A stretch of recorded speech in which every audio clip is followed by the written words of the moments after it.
አሰላሙ አለይኩም ወራህመቱላህ ወበረካቱ። ሰላም ብያለሁ። ውድና የተከበራችሁ የመዲ ቤተሰቦች እንደምን ናችሁ? ደህና ናችሁልኝ ወይ? ቅመሞች፣ ወንድሞች ሁላችሁንም ሰላም ብያለሁ። ሰላምታ ይድረሳችሁ በያላችሁበት። መዲ ነኝ፣ ተከስቻለሁ ማለት ነው። እንዴት ናችሁ? ተናፍቃችኋል ውዶችዬ፣ ተናፍቃችኋል የኔ ውድ መልካሞች። እንደምን ናችሁ? ሁሉ አማን፣ ሁሉ ሰላም እንደምትሆኑ ተስፋ አድርጋለሁ። ውድ ኢትዮጵያውያን፣ ኤርትራውያን ሰላምታዬ በያላችሁበት ይድረሳችሁ። ውዶቼ ቪዲዮውን በላይክ ጀምሩት፣ እስከ መጨረሻው እዩልኝ፣ በራት ተሰልፉብኝ እላችኋለሁ። እና ውዶች ዛሬም በአዲስ ነገር ነው የመጣሁት። ለቤቴ አዲስ የሆናችሁ ሰብስክራይብ አድርጉ። እንዳልኳችሁ 10,000 አስገቡኝ። በቃ 10,000 ባይኔ ላይ እየተሽከረከረች ነው። እስኪ ምኞቴን ሙሉልኝ። ምንድነው 200 ምናምን የቀረኝ 100 ምናምን 150 160። ዛሬ ኳስ አለና ጨዋታቸው እየረበሸኝ የት ገብቼ ቮይስ እንደማደርግ ብታውቁ ኑሮ በደንብ ላይክ ታረጉኝ ነበረ። እና ወዶቼ ዛሬ የመጣሁበት ዋና ፖይንቴ ማለት ነው በአሚር እና በሱመያ በጀማዓዎቹ ነው የመጣሁት ማለት ነው። ግን በጣም እየገረመኝ ነው ማለት ነው። እናንተ ምን እያሰባችሁ ነው? እንዴት ነው ምቀኝነት በዚህ ልክ ኢትዮጵያ ውስጥ የገባው? ወይስ ድሮም ነበረ እንዴ? ሰው እህቱን ያስዳል፣ ወንድሙን ያስዳል ምናምን። ኧረ በጣም የሚያስጠላ ነገር ነው እያየን ያለ ነው። እንግዲህ ቤቲ በወላጆቿ በመረጡላትን ቀለበት አድርጋለች። አሚር ያለበትን ሁኔታ የምናውቀው ነው። ከዛ ሱመያ ደግሞ ሼክ አምጥታ ቁርአን ካስቀራችበት በኋላ የቤቲን እህት ነው የሚጠራው እና ሱመያና እሷም ደግሞ ሊደባደቡ ነበረ። በጣም የሚያሳፍር ነገር ነው ያየ ነው ማለት። ልጅቷ በጣም ሆት ነው የሆነችው ወዲያውኑ ማለት ነው ስለ አሚር ሲነገራት እና ተረጋግታ ለማስረዳትም አልሞከረችም ምናምን። በዛ ቡጥቡጥ ተነስቶ ነበረ።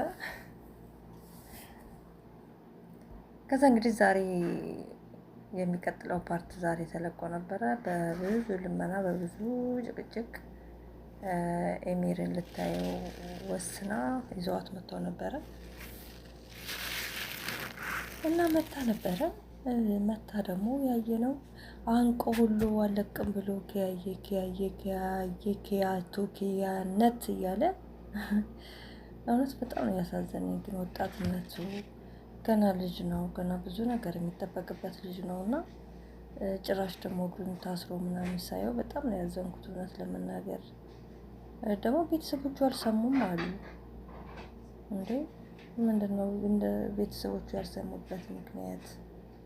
ከቤተሰብ በላይ ቅርብ የለምና ሱመያም ቤተሰቦቹ እንዲሰሙ ጓደኞቹን ብታረጉ ጥሩ ነው እላለሁ። ሌላው የገረመኝ ነገር ተወደው ነበር የሚለው ነው። እንግዲህ እንዴት ሰው በራሱ ላይ ይቀናል?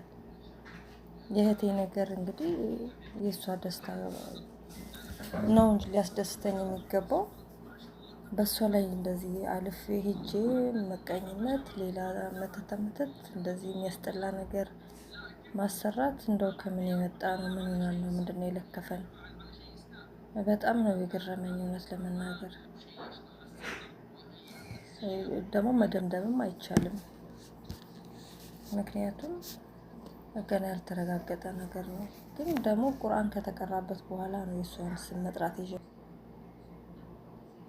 ከዛም ቁርአን ከተቀራበት በኋላ የእሷን ስም እንደመጥራቱ ሁሉ ይሄኛው ጓደኛው እኔ ስሙም አይያዘኝም፣ በፊት ተወደው ነበረ ኤሚርን ከቤቲ ጋር ሆኖ ኤሚር እችኪያ ተወደው ነበረ። በጣም ብዙ ነገር አድርጋለች የእሷ ለማድረግ በጣም ተወደው ነበረ የሚል ሚስጥር አውጥቷል ማለት ነው። ስለዚህ ይሄ ልጅ ቁርአን ከተቀራበት በኋላ የሷን ስም መጥራት ተይኝን ምናምን ነው የሚለው። ሼክ ሲነሳበት ኦኦ ነው የሚለው። የሷን ስም ነው የሚጠራው ተኝቶም ተቀምጠውም እና እንደው ያጠራጥራል። አላህ ይቅር ይበለን። እንደው ዘንድሮ መቼም ኃጢአታችን በዛ፣ ኃጢአታችን በዛ። ብስሚላ እና ገርሞኛል። ግን ምንድነው ግን እንዴ የሰው ደስታ ለምንድን ነው የማያስደስተን? ቆይ ለምንድን ነው ሰው እህቱ ላይ እህቱ የሚነሳው? ወንድም ላይ ወንድሙ? ሰው በራሱ እንዴት ይመቀኛል? ሰው እንዴት በራሱ ይቀናል እንዴ?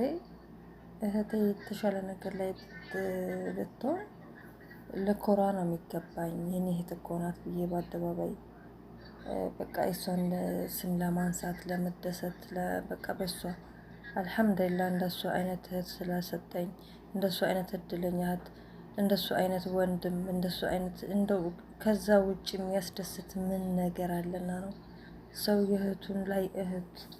ኧረ በጣም ከፋ። ትላንትና እንግዲህ ስለ ጓደኛሞች ስለ አንድ ሀገር ስለሚሰሩት ለእንጀራ ብለው ከሀገራቸው ስለወጡት እያወራን ነበረ። ዛሬ ላይ ደግሞ እህትና እህት ሰዎች እየባሰ ሄደ፣ እየባሰ ማለት ነው። አሁን እኮ ጓደኛ ማማቾች እኮ በመጥፎ መንገድ ሄደው አንዷን አንዷ ቢጥሉ ላይገርመን ነው ማለት ነው። ምክንያቱም እህት እህቷ ላይ ካደረገች፣ የእህቷ ኑሮ ላይ ከቀናች፣ የእህቷ ህይወት እንዲበላሽ የምታደርግ ነገር ከሆነ በጓደኛ የሚመጣ ነገር ላይ ከብድ ነው ማለት ነው። ያው ምርጥ ከእህት በላይ የሆኑ ጓደኞች አሉ። በእርግጥ ጓደኛ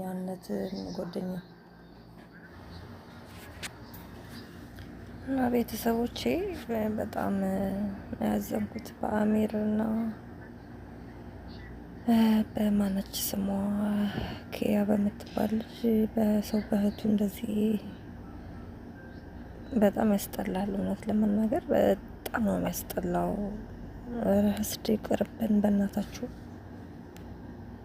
ሰው እንዴት እርስ በራሱ በእህቱ በወንድሙ በጓደኛው ዋቴቨር ዝም ብሎ በማያውቀው የሆነ ሳምበዲ የሆነ ጥሩ ነገር ላይ ስለታየ ብቻ ያንን ሰው በቃ ከአፈር ጋር ለመቀላቀል በዚህ ልክ ርቀን መሄድ አይደለም እንደው ማሰብ ራሱ የለብንም።